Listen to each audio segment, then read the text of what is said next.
స్వాగతం. Big breaking news చూస్తున్నాము. తెలుగుదేశంలోకి Atmakur MPP.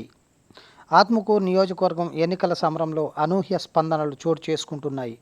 Atmakur MPP Ketha Venugopal Reddy YSRCP party వీడి నెల్లూరు తెలుగుదేశం పార్టీ పార్లమెంట్ అభ్యర్థి వేమిరెడ్డి ప్రభాకర్ రెడ్డి సమక్షంలో తెలుగుదేశం కండువా కప్పుకొని పార్టీలో చేరారు.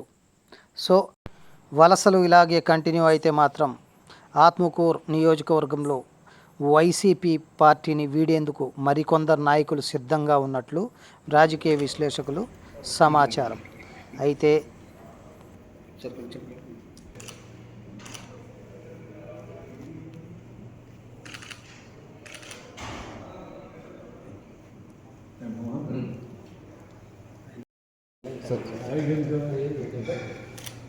ఆయన అదే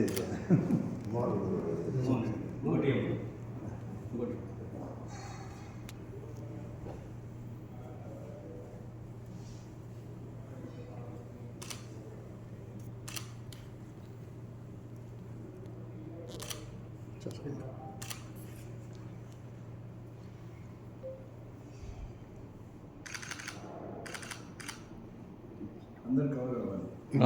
అక్కడ రవీందర్ రెడ్డి దగ్గర నుంచి ఇక్కడ ప్రసాద్ రెడ్డి దాకా జాగ్రత్త.